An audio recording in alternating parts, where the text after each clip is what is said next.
নতুন ভিতৰত স্বাগতম জনাইছোঁ আৰু আচলতে লখিমপুৰ মই অলপ এনেকৈ খোজকাঢ়ি আহিছিলোঁ ভাবি একদম ইমান ধুনীয়া এটা গান শুনি আছিলোঁ ভাবিছোঁ অকণ মাইকত লগাই দিছোঁ নি একদম ভাবিছিলোঁ হঠাতে দাদাজন দেখিলোঁ একদম মাইক লৈ গান গাই আছে কোন বুলি সোমাই আহিলোঁ তাৰপিছতে গম পাইছোঁ দাদাৰ আচল কাহিনীবোৰ গম পাইছোঁ এয়া দাদা আছে দাদা নমস্কাৰ জনাইছোঁ আপোনাক আৰু আপোনাৰ ঘৰ নলবাৰী নলবাৰী ইয়াত কেতিয়া আহিলে লখিমপুৰলৈ আপুনি ইয়াত মই দুদিন হ'ল আৰু মানে আপোনাৰ গানটো কেতিয়াবা গাই আছে আগৰ পৰাই গাই থাকে গান মই 20 বছৰমান গালোঁ হয় আৰু এটা আচৰিত কথা দাদাৰ মানে চকুৰে দেখিব নোৱাৰে তথাপিতো দাদাৰ 200-250 গান মুখস্থ আছে গতিকে আমাৰ নিচিনা মানুহে 10টা গান মুখস্থ ৰাখিবলৈ আমি পাগলৈ যাব লাগিব কিবা মানে নোৱাৰোঁ মানে কিন্তু দাদা চকুৰে নেদেখিও ইমান গান মুখস্থ কাৰণ তেওঁ গানটো ভাল পায়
আৰু এটা কথা মানুহে বহুত কিছুমান এক্সকিউজ দেখুৱায় মানে কাৰোবাৰ কিবা টকা নাই পইচা নাই কিন্তু দাদাৰ দুটা চকুৱে নাই নেদেখেই তথাপিতো দাদাৰ জীৱন সংগ্ৰামত কেতিয়াও হৰা নাই ইমান ধুনীয়াকৈ তেওঁ যুঁজ দি ইমান ধুনীয়াকৈ সাহসত তেওঁ আগবাঢ়ি আছে গতিকে আমাৰ কিছুমান মানুহ দেখি আছোঁ আমাৰ ৰাস্তাই পথে পৰি থাকে য'ত ত'ত কিন্তু চব আছে তেওঁ হাত আছে দুটা ভৰি আছে দুটা চকুৱে দেখিব পাৰে সেইবোৰ মানুহৰ কিবা এটা কৰি হ'লেও খাব পাৰে কিন্তু দাদাৰ দুটা চকু নাই গতিকে চকু আছে মানে দেখিব নোৱাৰে গতিকে ইমান কষ্ট কৰি এজন দাদা ইমান ধুনীয়াকৈ গান গাই আমাক আপ্লুত কৰিছে মোক দাদাৰ গান বহুত শুনিলোঁ এতিয়া শুনি পেলাই সঁচাকৈ বহুত বেছি ভাল লাগিছে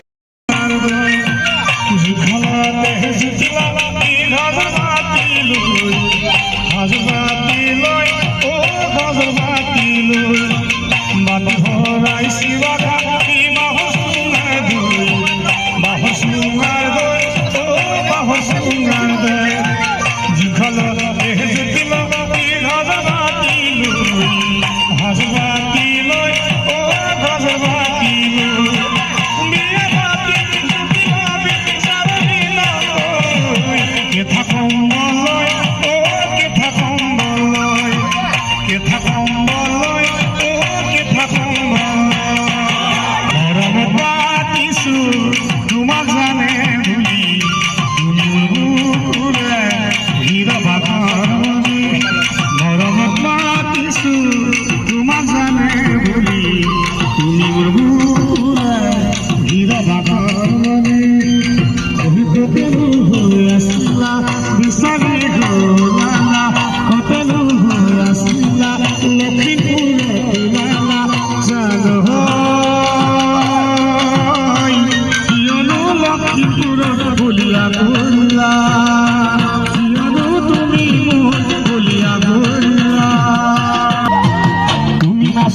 সুগন্ধি গোলাপ মৰমে জানাৰে নিবিচাৰে জাতিটো তুমি নাচনি এতিয়া জেগা আহোঁ কাষলে অকণমান মৰমৰ মই বিচাৰিছো সুগন্ধি গোলাপ ফুল মৰমে জানাৰে নিবিচাৰে জাতিটো ঐ জান মোৰ জান তোমাৰে লগত লৈ গুচি যাম লখিমপুৰ লগত লৈ গুচি যাম ঐ জান মোৰ জান লখিমপুৰ লগত লৈ গুচি যাম তোমাৰে লগত লৈ গুচি যাম। আৰু লগত কোন আহিছে আপোনাৰ? লগত মোৰ লগত ল'ৰাজন আছে। হয়, আৰু কিবা অসুবিধা হৈছে নেকি ইয়াত থাকোঁতে মেলোঁতে? বৰ্তমান অসুবিধা নহয় আকৌ ৰাইজৰ নাই। সঁহাৰি পাইছোঁ বহুত হয়। বহুত যথেষ্ট মৰম পাইছোঁ ৰাইজৰ নিশ্চয়।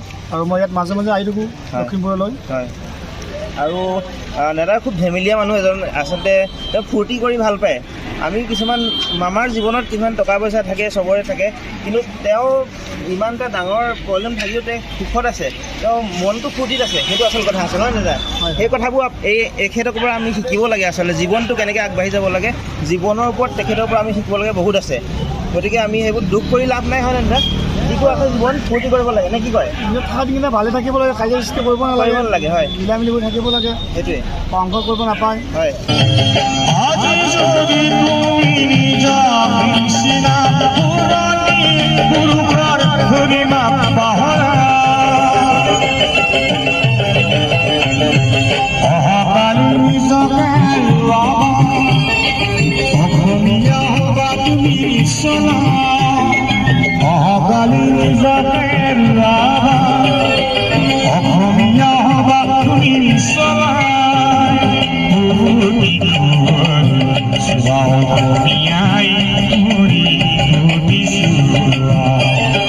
শংকৰে দিছে নামৰ দুখীয়া অসমীয়া হ'ব বুলি দুখীয়া পিছে দেখো শংকৰৰ মহিমা আজিৰ অসমীয়াই বুজা ইহৰে ৰাগিনী পলা অসমীয়াই ইহৰে ৰাগিনী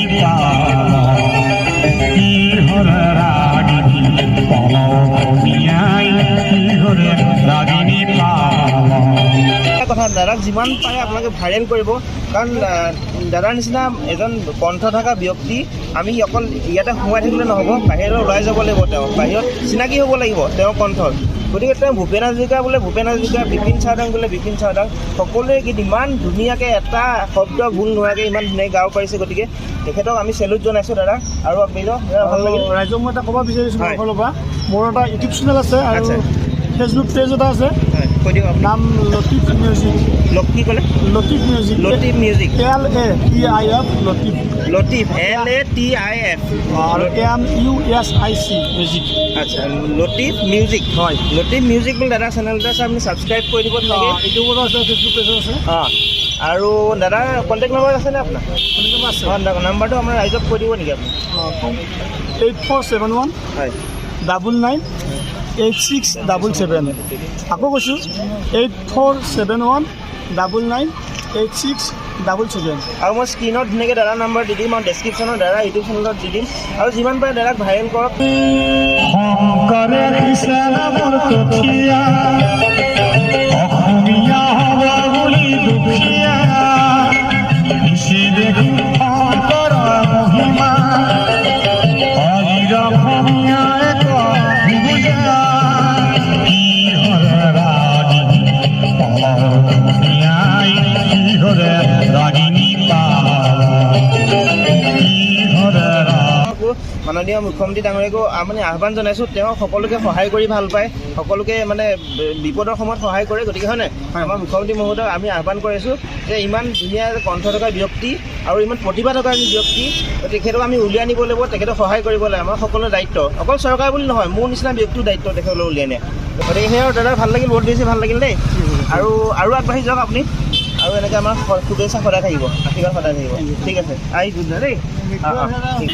মন মোৰ উৰি যায় চমকি থম